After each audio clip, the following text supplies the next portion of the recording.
So JetEngine 2.5 brought with it a major new addition in the shape of custom content types, or CCTs. Now, CCTs are a way of easily creating custom database tables for your data that helps speed up your searches and filters along with simply displaying your data. Now, in this video, I want to take you through the basics of creating your very own custom content type and show you how to also display your data in a couple of different ways. But before we start, let me just quickly introduce myself. My name is Paul C from wptuts, and I'm here working with Crocoblock to bring you a series of tutorials on their popular dynamic tools, plugins like JetEngine and JetSmart filters. So if you're ready to start learning, well, let's just jump over onto the computer and see what we'll be working on today.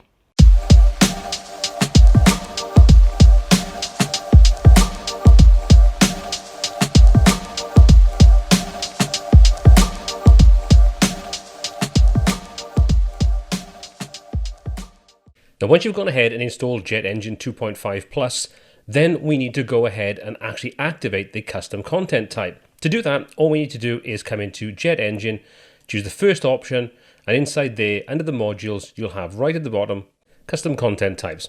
Just check that option, hit save, and then you'll have custom content types available to you. Now, if you take a look under the JetEngine section, you'll see right at the bottom, inside there is custom content types. So let's go ahead and open that up.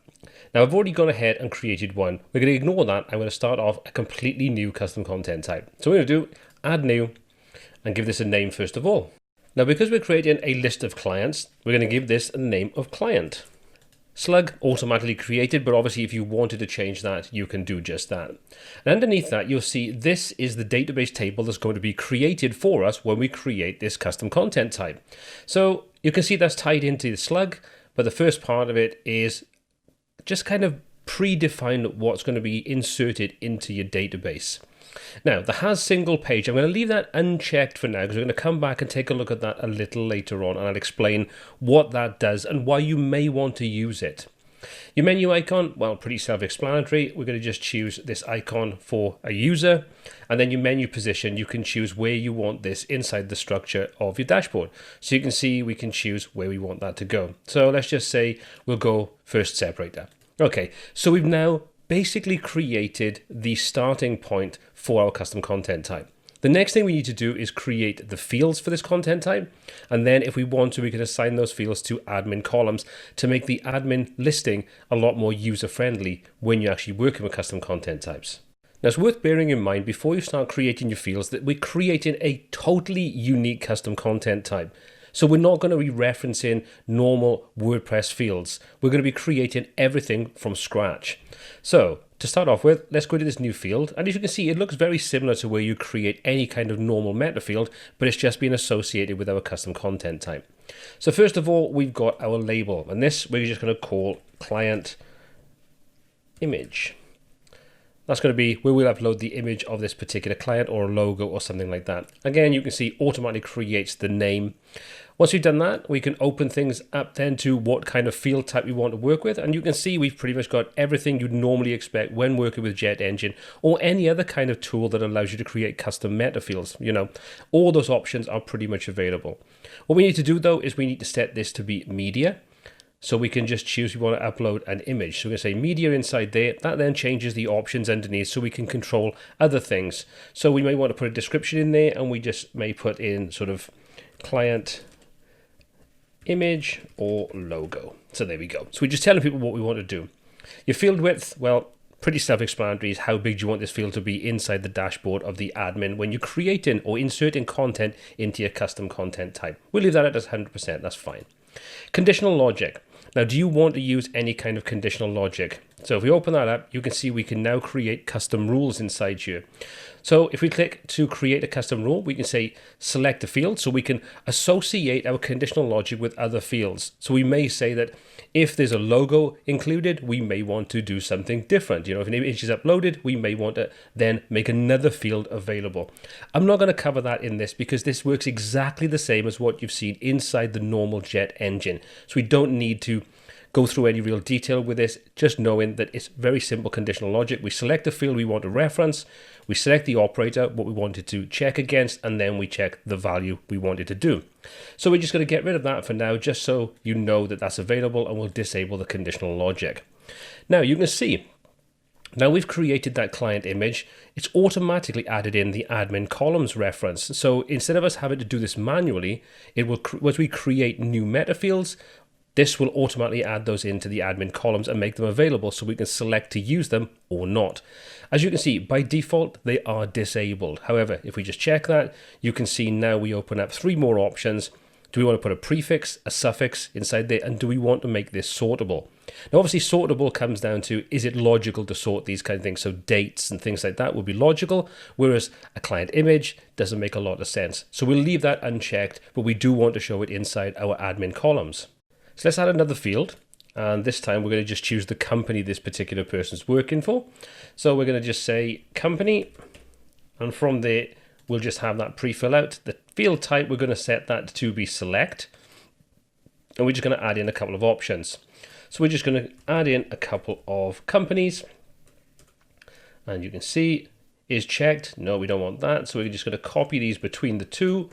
We'll add another option in and we'll just call this Apple. Again, same again. And finally, Google. So we're adding in a custom select setup. So we've got our 3 selects inside there. If we wanted to, we've got the option to copy these, bin them off. All those kinds of useful things are available to us inside here. So once we've done that, we can close this down and you can see company has now been added in. We're going to say we want to show that. And what we're going to do is we're going to make this sortable and we're just going to then say, is it a numeric field? No, it's not. So we're going to leave that unchecked. And if we wanted to, we could put a prefix inside there, a suffix again. So all those options are available should we need them. So I'm quickly going to add a couple more fields. So the next field we're going to add in is going to be name, text, everything is all fine on there. We're going to leave everything as it is. We're going to say it needs to be required. And we're going to add one final field in. And this final field is simply going to be the bio about the individual. So we're going to set that to be a WYSIWYG text area so they can get a little bit more creative. And we're going to leave that as it is.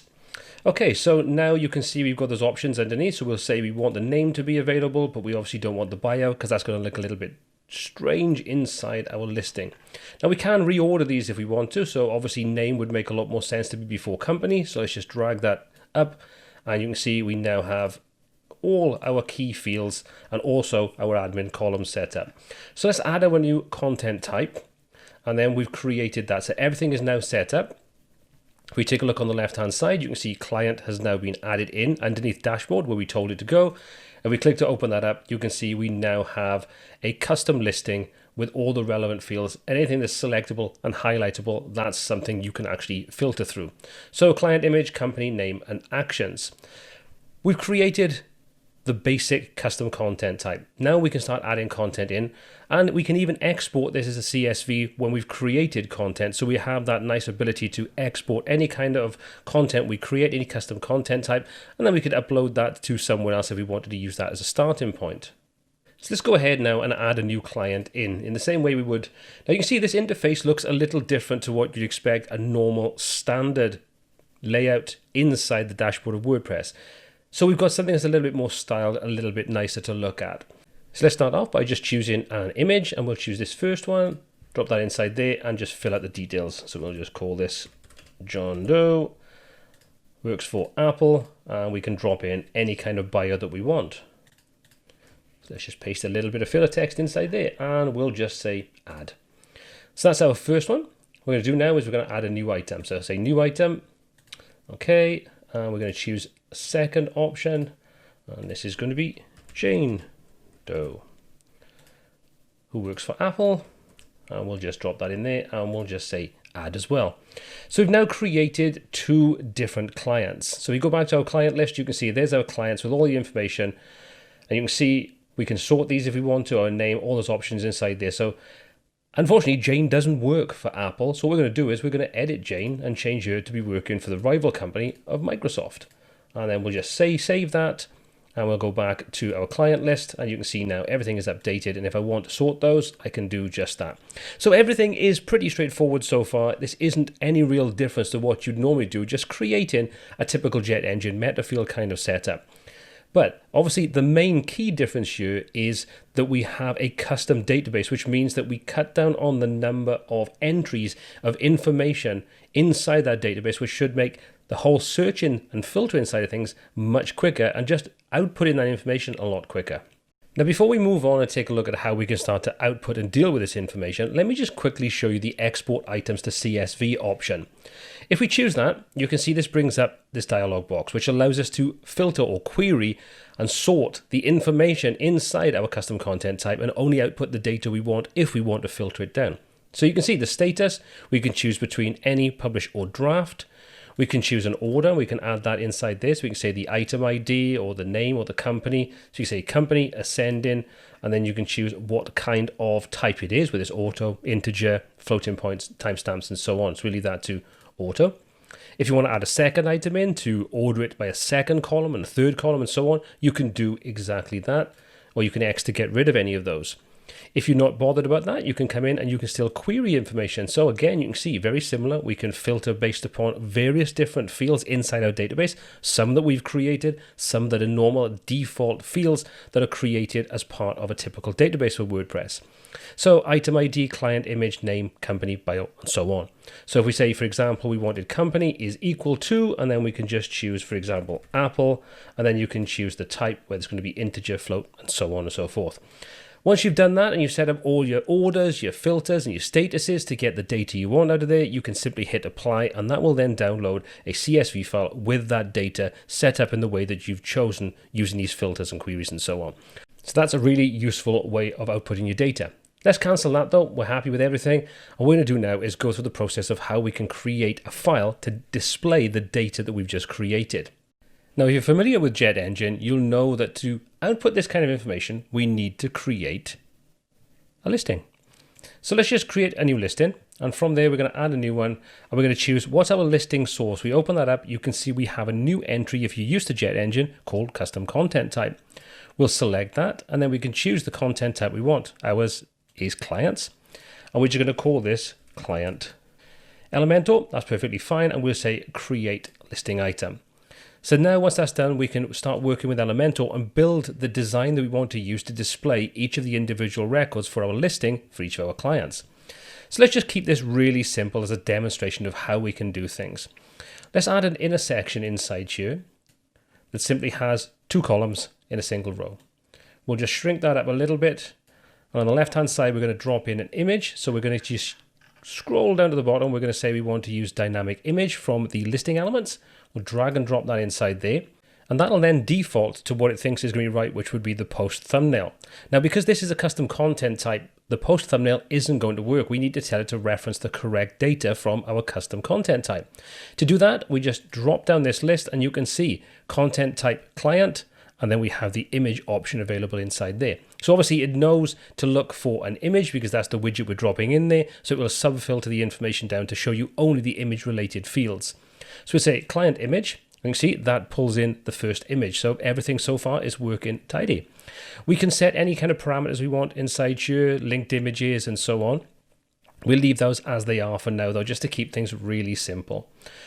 Going to come back out of this. We're going to scroll down back to these options for the listing elements. We're going to just pull in a dynamic field. We'll drop that onto the right hand column, and that's the first piece of information. So again, we need to change this source. You can see we've got a range of different options. Change the object field, and we're going to scroll right the way down until we get to the content type client, and then we can pull in all the relevant data from there. So we want to pull in the name. So we're going to pull that in, and you can see there's her name. So we can just repeat that now. So the easiest way is just going to be to duplicate this. So we'll just duplicate that option. Come back over and change the data now. We don't want the name this time. We're going to say the company they work for and do the same again. We're just going to duplicate this a third time. And from there, we're going to change that now to the bio. So now we've pulled in all the key information, all from our custom content type. So now I can go ahead and style this any way that I want. So for example, if I wanted to set the name at the top, we can do it with the style option. And from there, I can use any of the normal options. So all I'm going to do is just quickly change the typography on here. And we'll just set this to something like Poppins. We'll bump the size up a little bit. Now, I'm obviously not being too picky about how this all looks. It's more a case of just demonstrating how this feature works. Now I'm quickly just going to apply a little bit of styling to this so it all looks nice and neat and tidy for our listing.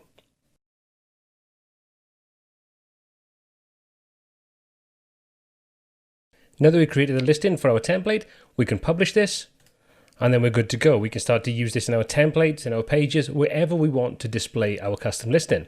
So I've come back over to my pages and I've created a blank page called client list, and we're going to edit this with Elementor, and we're now going to put in our new custom listing. So what we need to do is scroll down until we find our listing grid. We're going to drag and drop that onto our page, and as you can see, it works the same as we used to. We just need to tell it what listing grid do we want to use. So currently we just got select, so we're going to say we want the client loop, and there's our client loops. That's pulled in our template. Now obviously it looks a little bit terrible at the moment because we need to change the columns in this example to 1. And now we've got our basic listing inside there. And we have all the controls we'd normally expect to have as part of editing our listings. So we can control the post number, all those kinds of useful bits of information. We can even query our new content types. You can see content types query. We could expand this out and we could just add in a new query. So we'll just say query settings. And now we can choose what those settings are going to be. You can choose an offset. You can choose a status. We can choose to order, or we can choose to query. So let's just say we want to query this. I'm going to add new query, and we're going to just change this. And we're going to say company name is equal to, and we'll just say Apple. And we're going to we'll leave that set to auto, and we'll apply that. And you can see now that just shows us John Doe, who works for Apple. If we want to, we can edit those query settings, and let's just say this time we want to choose Microsoft. And we'll just say apply, and now we only see Jane Doe. So these options are available to us, and we can query this, and we can get rid of that completely if we want to. So we can just show everybody. Hit apply, and everybody is now back into our custom listing. So at its basic level, that's how we can set up custom content types, how we can display them, and if we want to query them inside the actual listing itself. But there's something you may notice. Let's just update this page and let's preview it. Once we preview it, we've got a nice listing, but we can't click on anything. Nothing is selectable. And even if it was, we've got nowhere for it to go because these custom content types are basically just a listing item like we've seen in front of us. But you can make them clickable and you can have additional information. So we may have a really simplified thing. We could have a list of clients, just has their name, the company, and then we can click to go in and take a look at a lot more information. But to do that, we need to change a few things about our custom content type. So come back over to our custom content types list, and what we're going to do is we're going to open back up our client section, and we're going to enable one option, and that's going to open up some more things that we can do. So it has single page. If you remember back to the beginning of the video, I said we're going to come back to this, and that's what we're going to do now. To enable that, and you can see that now opens up 3 additional fields: related post type, title field, and content field. So if we just open this up, you can see all the different kinds of post types and things that are part of WordPress are all available to us. For this example, we're going to set the related post type to be posts because we want to treat this as if it was just a post. So it's going to work in a very similar fashion. And I'll explain to you why this is important once we've set things up, and I'll show you the impact that it has on how we work. So we're going to set this to be posts, and then you can set your title field if you want to. So we're going to say our title field is going to be name, and our content field is going to be bio. So just consider these to be like the normal WordPress title and the normal WordPress content fields. We're just kind of mapping those entities to our custom content type. So with that being done, we're now finished. So we're going to update that content type. So you may notice now that nothing has really changed. So let me just come back over now into our clients, and we're going to add a new client in. So let's just add a new client, and we're going to choose our media, and we're going to upload a new image for our new client, and we're just going to call her Betty Rubble for no other reason than, well, why not? Set them to be Google, and we'll just set up our bio, and we'll drop that information in there, and we'll just add our new client. So now we have 3 clients. So we come back, you can see there's our 3 clients. Now, because we've associated our custom content type to have that sort of extra page and link that through to the posts, if we take a look at the post section, you'll see we now have Betty Rubble listed inside there. Click and open that up. Most of the basic information is in there. Featured image obviously is blank because we haven't set a featured image. We've got nothing associated with that. But the content's in there and the name is in there, which are those 2 fields that we mapped right back when we set this link up. So now, because we've done that, it means that we can create a detail page. In other words, we can have a listing like we've already created, which you can see here, and we can make that clickable then to go through and see more details and link that through to a custom template that'll show a single post, which we can then link through to our custom content types. So now what we need to do is create that template. So we're going to come into Elementor's template section and into theme builder. And from there, we're just going to create a new single post. All our options down the sides, we're going to say we want to add a new single post in. And once we've done that, we can then link everything up. So we're going to just get rid of this, close this down, start with a blank slate. Like before, I'm not going to spend time making this look pretty. I just want to show you from a functionality point of view. Okay, so what we're going to do is we're going to add in a new section. And in there, we're just going to put in a simple 2 column. Add a little bit of space above and below. And now we can simply start to build our template. So what we're going to do, come back to our widgets. We're going to just drop an image inside there. We're going to come down and choose dynamic tags. And from there we can scroll down. You can see under JetEngine we have custom content type image. Select that. Then click on the little wrench icon like we would any other time and choose client image. And give it a second or so and you can see there's our client image. And now we can simply come in and fill out the extra information that we want. So we'll grab a dynamic field. As you can see, that's pulled in the post term and it's pulled in title. Now that's okay. You can use that if you want to, because where we've moved on to the second stage where we have these sort of single post pages set up for us, it has mapped it through to the title. However, what we could do is we can change that if we wanted to, and we could come down until we get to our custom content type and choose name from there. Both will do the same thing, entirely up to you which way you would prefer to go about it. So now what we can do is we can duplicate that. We can change this then, and we don't want the name this time. We want to have the bio. And we'll do the same one more time, and we'll just say duplicate that, and we'll change that from bio, and this time we'll set that to company. Now obviously you can still do all the same things. You can filter your field output or customize your field output, and we can say company, colon inside there. You can style all this in the way that you normally expect. All those things you were kind of used to doing with JetEngine and probably pretty much with Elementor Pro as well. So now what we're going to do is we're going to publish this. We can publish this now and we can set whatever conditions are required. So we'll just set this, as you can see, all the normal options inside there. We'll just say this is going to be posts. I'm not too bothered. I just want to demonstrate how we get this to work. Save and close. We've now created that template. So what we need to do now is go back to our listing and make the links clickable for the images. Without doing that, then obviously nothing is going to happen. So I've come back over to my listings as part of JetEngine, and we're going to edit our client loop with Elementor. And once we've done that, we're just going to select the image to make it clickable. Then we're going to come down and say linked image, and we'll just say yes. Then you've got your link source. In other words, where's the link coming from? What's the data that's going to be passed over to the details page? You can see we've got single post ID. Now you might find this is on permalink to start off with, and both should work, but I would definitely tend to recommend using the single post ID because that associates that single post with this particular listing item for our custom content type. And that's all you need to do. So now if we hit update on there, we'll come back over to our test site and we'll take a look at Betty Rubble. Now that's a link, so we can take a look at that, but you'll see that Jane Doe and John Doe are not links, and that's because we set those up prior to creating that link with the posts, which means that there's no post created for those two individual entries. So it's always worth bearing in mind when you're setting everything up that you need to think ahead to decide, am I going to use posts to have a detail page, or do I want to just have a very simplistic listing, at which point you don't need to create that and you can just rely upon the custom content types on their own. A little bit of planning is going to go a long way for you when you're working with these tools. Okay, let's click on Betty Rubble. And we're going to go through and you can see there's our detail page. Everything has now been set up correctly. And that's pretty much what I wanted to cover in this video. Now, we've only scratched the surface of where we are with custom content types right now. And I know that there's a lot more in the pipeline with the next version and the next version. So if this interests you, check it out. And obviously, if you'd like to see where it's going, keep an eye on it because I think there's some exciting features coming in the future.